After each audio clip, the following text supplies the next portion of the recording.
नमस्कार दोस्तों। एक बार फिर से आपका स्वागत है मेरे चैनल मॉस्टक एस्ट्रोलॉजी में। आज के टॉपिक में हम जानेंगे कि जो प्लैनेट होते हैं उनकी पावर क्या होती है या ग्रहों की शक्ति क्या होती है। पिछले कुछ वीडियोस में हमने इन शब्दों का कई जगहों पर इस्तेमाल किया था कि प्लैनेट होंगे, प्लैनेट की पावर के हिसाब से वो अपने घर को फल देंगे, वो अच्छा फल देंगे, बुरा फल देंगे। तो वो जो पावर होती है वो पावर क्या होती है, कैसे कैलकुलेट करते हैं, उसका क्या मतलब होता है। इसको समझाने के लिए मैं पहले एस्ट्रोलॉजी चार्ट का एक इस्तेमाल करूंगा। इस चार्ट के अंदर पूरे 12 घर हैं, 12 भाव हैं या 12 हाउसेज हैं। हर घर 30 डिग्री का होता है। क्यों 30 डिग्री का होता है? क्योंकि हमने पिछले वीडियोस में लर्न किया था कि एक पूरा सर्कल जो होता है उसको अगर हम पूरा एस्ट्रोलॉजिकल चार्ट मानते हैं और उस पूरे सर्कल को हम अगर 12 हिस्सों में डिवाइड करते हैं तो 360 डिवाइडेड बाय 12 करते हैं तो एक पार्ट जो है 30 डिग्री का निकलता है। तो इसलिए हम कहेंगे कि हर एक घर जो यहाँ पर है वो 30 डिग्री का है। अगर आपके पास में कोई कुंडली है और अगर आप उस कुंडली को खोल के देखेंगे तो आप देखेंगे कि उस कुंडली के चार्ट में ये जो 12 घर हैं, इन 12 घरों में 9 प्लैनेट कहीं ना कहीं पर पक्का होंगे। सूर्य मान लीजिए यहाँ पर होगा, चंद्रमा यहाँ पर हो सकता है एक ही घर में दो ग्रह हों। शनि हो सकता है और गुरु हो सकता है। राहु अगर यहाँ पर है तो केतु हमेशा उसके 90 डिग्री पर ही होगा। बुध को मान लीजिए हमने यहाँ पर रखा है और शुक्र को हम इसके साथ वाले घर में रख देते हैं। तो अगर हम कैलकुलेट करेंगे कितने प्लैनेट हो गए हैं तो एक दो तीन चार पाँच छ सात आठ नौ, नौ के नौ प्लैनेट हो गए हैं। कुंडली के अंदर आप देखेंगे कि हो सकता है कुछ घरों में एक से ज़्यादा प्लैनेट भी हो सकते हैं, कुछ घर खाली भी हो सकते हैं, कुछ घरों में सिर्फ एक प्लैनेट भी हो सकता है। तो ये सारी की सारी कैलकुलेशन हमेशा व्यक्ति के जन्म स्थान पर उसके जन्म के वक्त को ध्यान में रखते हुए और उसकी जन्म की तारीख को ध्यान में रखते हुए ही कैलकुलेट होती है कि उस समय पर ग्रहों की दशा क्या थी और उसके हिसाब से सारे के सारे ग्रह अपनी अपनी घरों में जाके बैठते हैं जिससे जन्म कुंडली बनती है। अब हम बात करते हैं आज के टॉपिक पे। अगर हमारे पास में डिजिटल कुंडली है तो मैंने एग्जांपल के लिए एक डिजिटल कुंडली का एक स्क्रीनशॉट लिया है जिसको हम इस टॉपिक को समझने में इस्तेमाल करेंगे। मैं इसमें से कुछ एक टॉपिक्स को एक बार के लिए इग्नोर करता हूँ। आपको इन चीज़ों पे ध्यान नहीं देना है क्योंकि ये चीज़ें कंफ्यूजन पैदा करेंगी कि टेबल में इतने सारे कॉलम क्यों हैं। आने वाले वीडियोस में हम इनके बारे में जब पढ़ेंगे तब ये टेबल को हम फिर से रीड करेंगे। अभी के लिए हमारे लिए इम्पोर्टेंट है सिर्फ ये जानना कि ग्रह क्या हैं और उनकी पावर क्या है। तो उसके लिए हम जो घर है, ग्रह, वो और उनकी डिग्री, अक्षांश, ये जानेंगे। तो इससे हमें पता लगेगी कि ग्रहों की स्थिति कैसी है, वो कितने मजबूत हैं, कितने कमजोर हैं या कैसी आउटकम हमें देंगे। तो यहाँ पर हमारे पास में सूर्य जैसे है, उसके ऊपर लिखा हुआ है 22 डिग्री, यहाँ पर लिखा है 20 डिग्री, यहाँ पर लिखा है 28 डिग्री। उसके 28 डिग्री के बाद में डॉट है, उसके बाद में जो दूसरा नंबर है वो मिनट है, उसके बाद में तीसरा जो नंबर है वो सेकंड है। तो ये 20 डिग्री 56 मिनट और 55 सेकंड है। नेक्स्ट वाला है 22 डिग्री 8 मिनट एंड 51 सेकंड है। तो इस तरीके से ये डिग्री, मिनट और सेकंड में डिवाइडेड है। अभी यहाँ पर सबसे इम्पोर्टेंट चीज अगर हम ध्यान में दें तो वो यह है कि आप कोई भी कुंडली खोल के देख लीजिए, आपको ये जो पहले नंबर है, ये ये नंबर हमेशा 0 से लेके 30 डिग्री के अंदर ही होंगे, कभी भी उससे बड़े नहीं हो सकते। ये सबसे पहली चीज। अब हम इनको समझते हैं कि इन डिग्रीज का मतलब क्या होता है। उसको समझने के लिए एक टेबल जो मैंने बनाया है उसको उसके हेल्प से हम समझते हैं कि ये क्या होती है। जैसा कि मैंने बताया कि 0 से लेकर 30 डिग्री तक ही हर एक घर की कैलकुलेशन होगी कि जो भी प्लैनेट होगा वो 0 से लेकर 30 के अंदर ही होगा। तो हमने प्लैनेट को भी हमारी लाइफ से लिंक किया है। जैसे लाइफ में 5 अवस्थाएं होती हैं। जब हम पैदा होते हैं तो बचपन या बाल्यावस्था कहते हैं। उसके बाद में हम थोड़ा बड़े होते हैं तो उसको हम कुमार अवस्था बोलते हैं। उसके बाद की जो अवस्था होती है उसको हम प्रौढ़ बोलते हैं, मैच्योर बोलते हैं या युवा अवस्था बोलते हैं। उसके बाद में बुढ़ापा शुरू होता है और उसके बाद में हम धीरे धीरे मृत्यु की तरफ बढ़ते हैं। तो ये 5 अवस्थाएं हैं जो कि हर प्राणी के लिए बनी हुई 5 अवस्थाएं हैं। 30 डिग्री है तो हम 30 डिग्री को अगर हम 5 से डिवाइड करते हैं तो हमारे पास आता है 6। तो हम 6 की हेल्प से लेके चलेंगे कि 6 से हम बढ़ाएंगे।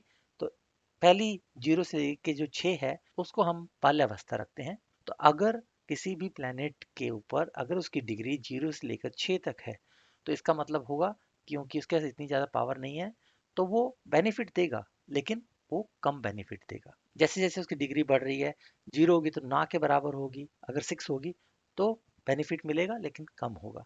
अगर हम अगली डिग्री देखते हैं 6 से 12, जिसको हम लिंक करेंगे कुमार अवस्था से। इस अवस्था के अंदर हमारे अंदर ताकत आनी शुरू हो जाती है, लेकिन हम ये नहीं बोलेंगे कि बहुत ज़्यादा ताकत आ गई है जिसका हम ऐसे बोलें कि हम डट कर कुछ भी परिणाम दे सकते हैं। तो इसलिए हम इसको बोलेंगे ये औसत या एवरेज बेनिफिट देता है। अगर किसी भी प्लेनेट की डिग्री 6 से लेकर 12 तक है तो हम ये बोलेंगे कि वो 50 से 60% तक मैक्सिमम हमें उसका आउटकम देगा उस घर के अंदर। वो आउटकम पॉजिटिव भी हो सकता है, वो नेगेटिव भी हो सकता है, वो सेपरेट कॉन्सेप्ट है, लेकिन अभी सिर्फ इतना कि डिग्री के साथ में हम रिलेट कर रहे हैं कि उसकी पावर कितनी होगी। जो नेक्स्ट है 12 टू 18। 12 टू 18 जो है उसको हम मैच्योर हो जाता है आदमी, उसमें बहुत ताकत आ जाती है, उसमें बहुत जोश होता है। उस स्टेज के अंदर प्लेनेट अगर होगा तो वो अपना फुल बेनिफिट देने की कोशिश करेगा उस घर को। नेक्स्ट वाला है 18 टू 24। 18 टू 24 यानी कि मैच्योर के बाद में अब हम बुढ़ापे के ऊपर पहला कदम रख रहे हैं।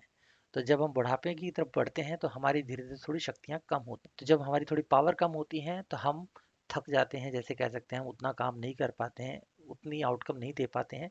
तो सेम चीज़ प्लैनेट के लिए भी होती है। जब उनकी पावर कम होनी शुरू होती है तो इसका मतलब है कि वो उस घर के लिए उतनी ज़्यादा आउटकम नहीं दे पाते हैं। तो इस सिचुएशन में हम फिर से कैलकुलेट करेंगे। अगर यहाँ पर वो 100% मिल रहा था, 75 से 80% के बीच में फिर भी आपको आउटकम मिलेगी।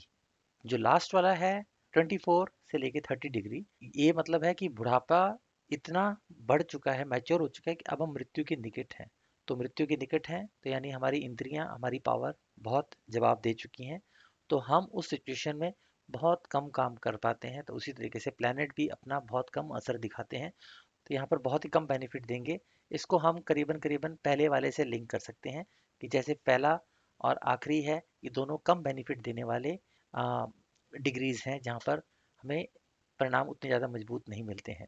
इसमें मैंने लिखा है कि नियर डेथ। नियर डेथ का मतलब ये नहीं है कि प्लैनेट की डेथ हो गई है, तो इसका मतलब है कि प्लैनेट अपना पीरियड उस घर में ख़त्म कर चुका है। मान लीजिए जैसे कि हम केतु की बात करते हैं, केतु अभी इस घर में यहाँ पर है, तो ये पीरियड यहाँ पर ख़त्म होने वाला है, तो ये इस घर के लिए इसका एंडिंग हो रहा है, लेकिन उसका यहाँ पर बर्थ की तरफ मूवमेंट हो रहा है जो कि 12th घर में है। तो हम इसको इस तरीके से रखेंगे। इसका मतलब मृत्यु का मतलब ये नहीं कि प्लेनेट की डेथ हो गई है। प्लेनेट उस घर में अपनी पावर को कम दिखाएगा और अभी वो अगले वाले घर की तरफ मूव कर रहा है। इसको हम एक और तरीके से भी समझ सकते हैं। हम बाउंड्रीज का इस्तेमाल करते हैं कि बाउंड्रीज का इफेक्ट कैसे आता है।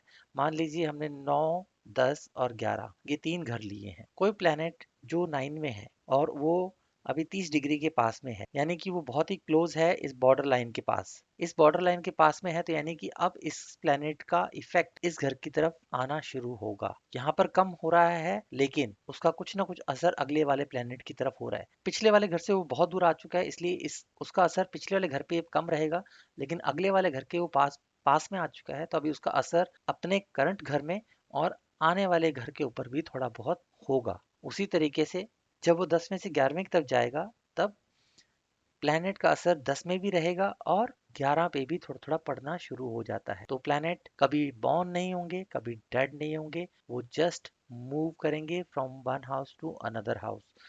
लेकिन उसको एस्ट्रोलॉजी में समझने के लिए हम ऐसे बोलते हैं कि अभी इस घर में उसका जन्म हुआ है, इस प्लैनेट का। अभी वो प्लैनेट यहाँ से वहाँ चला गया, यानी उस इस घर में उसकी मृत्यु होगी, वो अगले घर में चला गया है।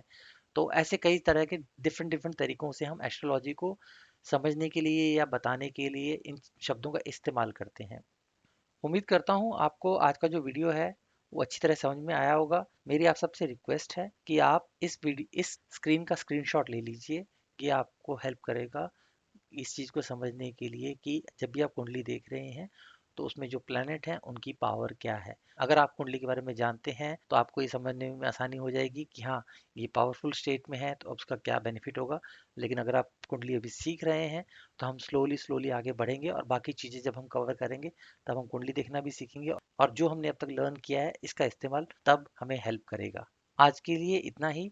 अगर आपको मेरा आज का वीडियो अच्छा लगा है तो आप प्लीज़ लाइक का बटन दबाइए। आप अपने कमेंट मेरे साथ शेयर कर सकते हैं। अगर आपके पास में कोई सवाल है एस्ट्रोलॉजी या आज के टॉपिक को लेकर, आप मुझसे कांटेक्ट कर सकते हैं वाया ईमेल या वाया व्हाट्सएप। और अंत में फिर से मेरी आप सबसे रिक्वेस्ट है, अगर आपने मेरा चैनल सब्सक्राइब नहीं किया है तो प्लीज़ मेरे चैनल को सब्सक्राइब कीजिए। बेल आइकन को ज़रूर दबाइए ताकि आपको आने वाले वीडियो का नोटिफिकेशन मिल जाए। और जितना हो सके आप अपने जानने वालों के साथ में मेरे चैनल को शेयर कीजिए। मिलते हैं अगले वीडियो में। आज के लिए बस इतना ही। Thank you.